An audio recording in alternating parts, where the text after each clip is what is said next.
பூஜ்யாய ராகவேந்திராய சத்ய தர்மரதாய ச பஜதாம் கல்பவ்ருக்ஷாய நமதாம் காமதேனுவே கிருஷ்ணாய வாசுதேவாய தேவகி நந்தனாய ச நந்தகோபகுமாராய கோவிந்தாய நமோ நமः.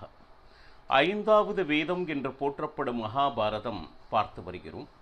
தர்மத்தின்படி கிடைக்க வேண்டிய ராஜ்யத்தை பலமுறை கேட்டும் திரும்ப தராத கௌரவாதிகளை எப்படியாவது சந்தித்து ராஜ்யத்தை பெற்றுத்தர பகவான் கிருஷ்ணரிடம் பாண்டவர்கள் பணிக்க ஹஸ்தினபுரம் சென்று திருதராஷ்டிரனிடம் அவன் செய்து கொண்டிருக்க அதர்ம விஷயங்களையும் நல்ல உபதேசங்களையும் பகவான் கிருஷ்ணன் கூற, கிருஷ்ணரை தொடர்ந்து பரசுராமர், கண்வ ரிஷிகள், நாரதர், காந்தாரி உட்பட அனைவரும் நல்ல விஷயங்களை கூறியும் எதனையும் செவிமிடுக்கவில்லை திருதராஷ்டிரனும் துரியோதனனும். மாறாக தூதுவனாக வந்த பகவான் கிருஷ்ணனையே கட்டி போட எத்தனிக்க விஸ்வரூப தரிசனத்தை பக்தர்களுக்கு காண்பித்து இதனுடைய தீர்வு யுத்தமே என்று குந்தியை சந்தித்தான். உன்னுடைய பிள்ளைகளிடம் சொல்ல வேண்டியது ஏதேனும் இருக்கிறதா என்று கூற மிக நீண்ட உபதேசத்தை கூறினாள். இதனை கேட்ட பீஷ்ம துரோணாதிகளும் தங்களுடைய பங்கிற்கு வேண்டிய உபதேசங்களை துரியோதனனுக்கு செய்தியும் அதனையும் செவிமடுக்கவில்லை. கர்ணனை சந்தித்து அவனுடைய பிறப்பினுடைய ரகசியத்தை கூறி, பாண்டவர்களில் நீ மூத்தவன், நீ ராஜ்யத்தை அலங்கரிக்க வேண்டும் என்று பகவான் கிருஷ்ணன் கேட்டுக்கொண்ட போதும் அதனை மறுத்தான். கடைசி வரை தர்மத்தின் பக்கம் யுத்தம் செய்வதற்கு உனக்கு விருப்பம் இல்லை அல்லவா என்று உபப்ளாவ நகரத்திற்கு கிருஷ்ணன் விரைந்து சென்று இங்கு என்ன நடந்ததோ அதனை பாண்டவர்களிடம் கூற, இன்னும் 7 நாட்களில் யுத்தம். நேர குருட்சேத்திரத்திற்கு தர்மராஜன் சென்று கூடாரங்களை அமைத்து யாக யஜ்ஞங்களை செய்து தான தர்மங்களை அளித்தார். மட்டுமின்றி இந்த பக்கம் பார்த்தீங்கன்னா துரியோதனன் சகுனியினுடைய மகனான உலூகனை அழைத்து வேண்டிய உபதேசம், அது எப்படின்னா மற்றவர் மனதை எப்படியெல்லாம் காயப்படுத்த முடியுமோ அப்பேற்பட்ட உபதேசத்தை கூறி அனுப்பியிருந்தார். அனைத்தையும் கேட்ட தர்மராஜன், நீ தாராளமாக இங்கேயே இருக்கலாம், செல்ல வேண்டும் என்றால் செல்லலாம் என்றார். பாருங்க, அவன் கூறிய ஒவ்வொரு வார்த்தைகளையும் மனதை தைப்பதாக இருந்தாலும் அவனின் மேலேயும் தயை காட்டுவது என்பது தர்மராஜனுடைய உடமாக இருந்தது. இதுவே அவனுடைய பலம் மற்றும் பலவீனமாக அமைந்தது. போரில் யார் வெல்வார்கள் என்கின்ற சகுனங்கள் ஏதேனும் நம்மால் யூகித்து கொள்ள முடியுமா என்று வேதவியாசரிடம் திருதராஷ்டிரன் கேட்க சகுன சாஸ்திரத்தை விளக்கினார். மட்டுமின்றி மகாபாரத போரினை காண்பதற்கு உண்டான திவ்ய திருஷ்டியை சஞ்சயனுக்கு வழங்கினார். இந்த நேரத்தில் இந்த உலகம் எப்படி தோன்றியது, பஞ்சபூதங்கள் அதனுடைய குணங்கள் என்ன என்பதை திருதராஷ்டிரன் ஆர்வமாக கேட்டறிந்தார். சில நாள் கழித்து சஞ்சயன் வந்த பொழுது, சஞ்சயா, மகாபாரத யுத்தம் என்ன ஆகிக் கொண்டு இருக்கிறது என்று திருதராஷ்டிரன் கேட்க, 10வது நாள் போரில் பீஷ்மர் வீழ்ந்தார் அப்படிங்கிற வார்த்தையோடு ஆரம்பித்தான். பதைத்தான் திருதராஷ்டிரன்.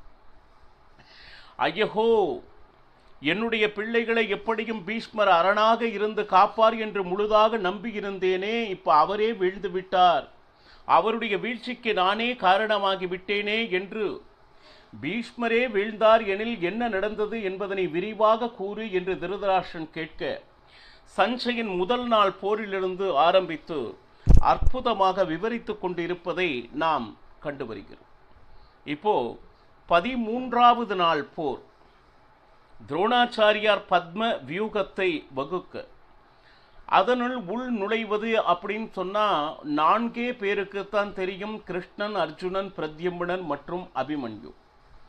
கிருஷ்ணன், அர்ஜுனன், பிரத்யும்னன் அந்த இடத்தில் இல்லை. ஏனென்றால் அர்ஜுனனை லாபகமாக அந்த இடத்தில் இருக்க விடாது வேறு இடத்திற்கு சம்சப்தகர்கள் கூட்டிச் சென்று அங்கு போரிட்டு கொண்டிருக்கிறார். இந்த நேரம் பார்த்து மதிய நேரம் பத்ம வியூகத்தை அமைத்தார் துரோணாச்சாரியார்.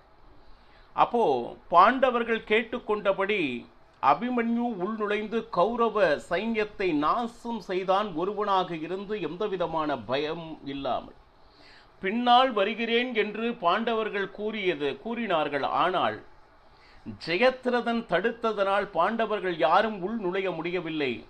அத்தனை மகாரதிகளையும் தன் ஒருவனாகவே நின்று அற்புதமாக எதிர்த்து கொண்டிருந்தான், பல பேரை சாய்த்து கொண்டிருந்தான் அபிமன்யு. அப்போ நேருக்கு நேர் நின்று தர்மத்தின்படி வெல்லலாம் என்றால் நிச்சயமாக முடியாது என்று துரோணாச்சாரியார் கூற, அதர்ம வழியாக பின்னிருந்து கர்ணன் சென்று அபிமன்யுவனுடைய அந்த தனுசை முறித்தான். பாருங்க, வெட்கக்கேடான செயல். எதிர் நிற்பவர்கள் அத்தனை பேரும் மகாரதிகள், ஒருவர் அல்ல. இன்னும் சொல்ல போனா சமானமாக யுத்தம் செய்ய வேண்டும். நம்மளுடைய வயது என்ன, அதற்கு தகுந்த வயது உடையவரோடு போர் வேண்டும். ஒரு சிறிய பாலகனை தந்திரமாக அந்த பத்ம வியூகத்தில் வரவழைத்து எதிரே ஒருவர் நிற்காமல் அனைத்து மகாரதிகளும் ஒன்று சேர்ந்ததே தர்மம் அல்ல. அது போக நேருக்கு நேர் என்று யுத்தம் புரிந்து வென்றிருந்தார்கள் என்றால் அதுவாவது தர்மத்தின் யுத்தம் அப்படின்னு சொல்லலாம். அதுவும் இல்லாமல் எதிர்கொள்ள முடியாது பின்னிருந்து சூட்சகமாக தனுசினை, ரதத்தை, குதிரையை இவை அனைத்தையும் அழித்து அனைவரும் சேர்ந்து கடைசியில் துச்சாசனுடைய கதையால் ஓங்கி அபிமன்யு அடிக்கப்பட்டு போரில் இறந்தான். ஆனால் இறப்பதற்கு முன்னும் அவன் ஒரு சத்திரியன் என்பதை நிரூபித்து 10,000 பேருக்கு குறைவில்லாத அத்தனை சைன்யத்தையும் துவம்சம் செய்து சாதித்து இறந்தான். அப்படின்னு தான் நம்ம இதை எடுத்துக்கணும். மாலை நேரம், இரவு நேரம் நெருங்கிவிட்டது. தர்மராஜனுக்கோ என்ன சொல்றது, அர்ஜுனன் வருவான், அர்ஜுனனை எப்படி எதிர்கொள்வது அப்படின்னு சொல்லிட்டு மிக கலக்கத்தில் இருக்கிறார். நான் அவனுக்கு என்ன பதில் சொல்வேன்? இந்த போரும் வேண்டாம், ஒன்றும் வேண்டாம், நாம காட்டிற்கு சென்று நாம் தபம் செய்கிறேன்னு மறுபடியும் தர்மராஜன் அமர்ந்து விட்டான். கவலையில் மூழ்கி விட்டான்.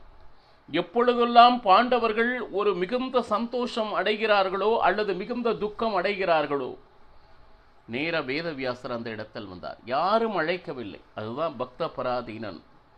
பக்தர்களுக்கு ஒரு துன்பம் என்றால் நாம் அழைக்க வேண்டியதில்லை, தானாக பகவான் வருவார் என்பதற்கு இதுவே சான்று. வேதவியாசர் வந்து அவர் சில விஷயங்கள் கூறுகிறார் பாருங்க. அப்பா, தேவையில்லாத யோசனையை நீ செய்து கொண்டிருக்கிறாய் தர்மராஜா. முதலில் உன் மனதை தேற்றிக்கொள். முதல்ல புத்தியை அவ்வளவு எளிதாக அதன் வசம் நாம் செல்லுவதாக வைத்துக் கொள்ளக்கூடாது. பரிபக்குவம், அதாவது மெச்சூரிட்டி, முதிர்ந்த நிலை, அதையெல்லாம் புரிந்து கொண்டு புத்தியுள்ளவன் எப்படி நடப்பானோ அதுபடி நடக்க பழகிக்கொள். இது தர்மராஜனுக்கு வேதவியாசர் கூறிக்கொண்டு இருப்பது. இப்போ நியாயமாக பார்த்தால் அபிமன்யு இப்பொழுது வீர ஸ்வர்க்கத்தில் இருக்கிறான் தர்மராஜன். எப்பவுமே யுத்தத்தினுடைய தர்மத்தின்படி சமமானவர்களுடன் போரிட்டு அவர்களை ஜெயித்தால் அது தர்மத்தின் யுத்தம். ஆனா தயவு செய்து உன்னுடைய மனதை மட்டும் தயவு செய்து வேறு திசைக்கு செலுத்தாதே. யுத்தத்தை நிறுத்துவேன், காட்டிற்கு செல்வேன், தவம் இருப்பேன், இப்படி இதைத்தான் மோகம் என்று சொல்வார்கள். எந்த காரணத்திலும் மோகத்தின் வசம் உன் மனதை செலுத்தி விடாதே.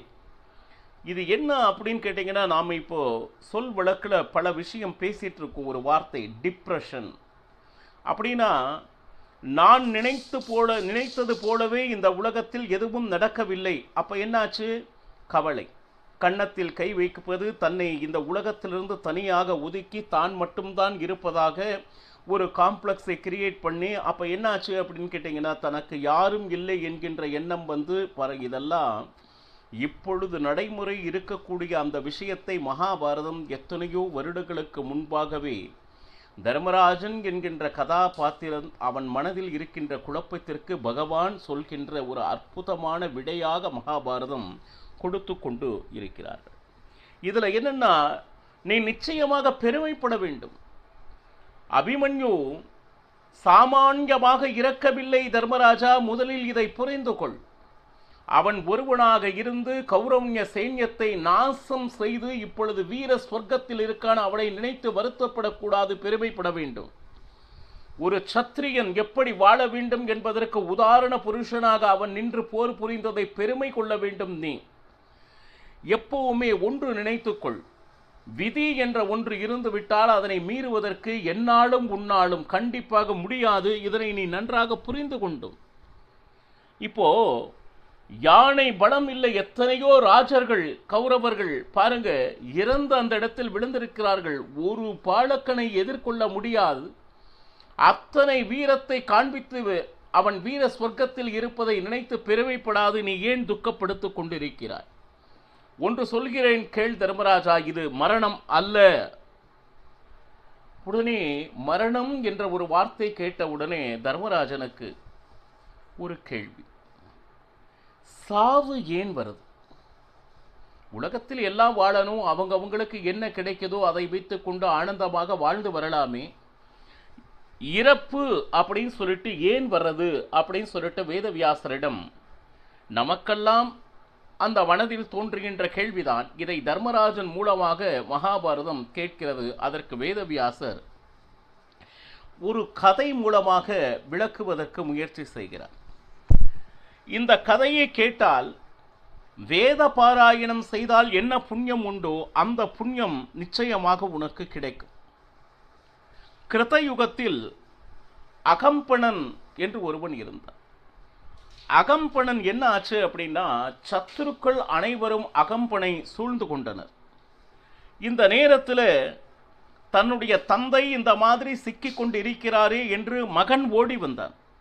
ஓடி வந்து போராடி தந்தையை விடுவித்தான். இந்த நேரத்தில் சத்துருக்கள் அகம்பணனுடைய மகனை கொன்று விட்டனர். இப்ப என்ன ஆச்சு, தன்னை விடுவித்த தன் மகன் தன்னை இழந்து என்னை காப்பாற்றினானே என்கின்ற துக்கத்தில் அகம்பணன் அழுது கொண்டே அமர்ந்திருந்தார். இந்த நேரத்தில் நாரதர் வந்தார். அகம்பனா, ஏன் அழுது கொண்டே இருக்கிறார்? இந்த இடத்துல பார்த்தோம்னா தர்மராஜன் என்று வேதவியாசரை பார்த்து எந்த கேள்வியை கேட்டானோ அதே கேள்வியை அகம்பணன் நாரதரை பார்த்து கூறுகிறார், சாவு ஏன் வருகிறது? ஏன்னா தன்னுடைய பிள்ளையை பிரிந்து இருக்கிறான். தன்னை காப்பாற்றுவதற்காக போராடியவன் கண் முன்னே இறக்கக்கூடிய ஒரு துர்பாகிய நிலைமை. இந்த சாவு ஏன் வருகிறது அப்படின்னு சொல்லிட்டு நாரதர் கூறுகிறார், ஒரு காலத்தில் பிறப்பு மட்டுமே இருந்தது அகம்பனா. அப்படின்னா யாருமே சாவல. அப்ப இந்த உலகம் என்ன ஆயிடுச்சு அப்படின்னு கேட்டீங்கன்னா, நெருக்கம் அதிகமானது. யாரும் சாகலே அப்படின்னா பிறந்து கொண்டே இருக்கிறார்கள் என்றால் அந்த கூட்ட நெரிசல் என்பது போல வாழ்வதற்கே இடம் இல்லாமல் மிக நெரிசலாக இந்த உலகமே ஆனது. இப்ப இந்த இடத்தை எப்படி, இதனால என்ன ஆச்சு அப்படின்னா பூதேவிக்கே பாரமானது. இதை என்ன செய்யணும் அப்படின்னு சொல்லிட்டு பிரம்மதேவனுக்கு கோபம் வந்து அவன் என்ன ஆச்சு அப்படின்னு கேட்டீங்கன்னா, அவன் கண்களிலிருந்து தீ ஜுவாலை வந்து சுட்டெரிக்க ஆரம்பித்தது. நேரா சிவன் நேரா பிரம்மனை பார்த்து, அப்பா என்ன செய்து கொண்டிருக்கிறீர்கள்? இந்த உலகத்தை படைத்து நீங்களே தீ ஜுவாலையினால் இந்த உலகத்தை கருக்கி கொண்டு இருக்கிறீர்களே, இது என்ன விளையாட்டு? இது சிவன் பிரம்மனை பார்த்து கேட்க, நான் என்ன செய்ய? இந்த உலகத்தில் பாருங்க இருப்பதற்கே இடம் இல்லாமல் தவித்துக் கொண்டிருக்கிறார்கள். அப்ப என்ன பண்ணலாம் இதற்கு அப்படின்னா, அந்த நேரத்தில் சிவபெருமான் வேண்ட பிரம்மதேவனுடைய உடம்பிலிருந்து ஒருவள் வெளியே வந்தாள். அவள் பெயர் என்ன அப்படின்னு கேட்டீங்கன்னா மிருத்யு தேவதை. இப்ப இதுல என்ன, அவள் எப்படி இருந்தாள் அப்படின்னு பார்த்தோம்னா, கருப்பும் சிவப்பும் கலந்த வஸ்திரத்தை உடுத்தி இருந்தாள். தங்கத்தினால் ஆன குண்டலங்களை அணிந்திருந்தாள். கண்கள் சிவந்து இருந்தது. பார்ப்பதற்கு ஒரு கோரமான முகம் தெரிந்தது. இப்போ பிரம்மனையும் சிவனையும் அந்த மிருத்து தேவதை பார்த்தார். பிரம்மதேவன் கூறினார் அந்த மிருத்து தேவதையை பார்த்து, அம்மா, நீ செய்ய வேண்டியது உன்னுடைய பிறப்பு எதற்காக அப்படின்னா, எல்லோருக்கும் சாவாக நீ இருக்க வேண்டும். அவர்களுடைய வாழ்வினுடைய முடிவு உன்னால் என்று இருக்க வேண்டும் என்று கூற, கண்டிப்பாக என்னால் முடியாது என்று மறுத்தால் மிருத்து தேவதை. ஏன்னா பெண்ணுக்கு கருணை அதிகம். அப்படி இருக்கும் பொழுது ஒருவர் இறந்தால் அந்த குடும்பத்தில் இருப்பவர்கள் அத்தனை பேரும் சாபம் விடுவார்கள். அந்த மிருத்து தேவதை அழிய வேண்டும், அவளுக்கு இரக்கமே இல்லையா என்று இந்த உலகமே நிந்திக்கும் நிலைமைக்கு நான் ஆளாவேன். நான் நிச்சயமாக இதை ஒத்துக்கொள்ள வேண்டும். இதனால் என்ன ஆகும் கேட்டீங்கன்னா, அத்தனை பேருடைய சாபமும் என்னுடன் வந்து கடைசியில் நான் நரகத்திற்கு செல்லும் இழிவான நிலைக்கு நான் வந்து விடுவேன். நான் இந்த காரியத்தை செய்ய மாட்டேன் என்று மறுத்தாள் மிருத்து தேவதை. அதற்கு பிரம்மதேவன் என்ன பதில் கூறினான் என்பதனை நாளையும் பருகலாம். சர்வம் ஸ்ரீ கிருஷ்ணார்ப்பணமஸ்து. ஹரே ஸ்ரீனிவாசா.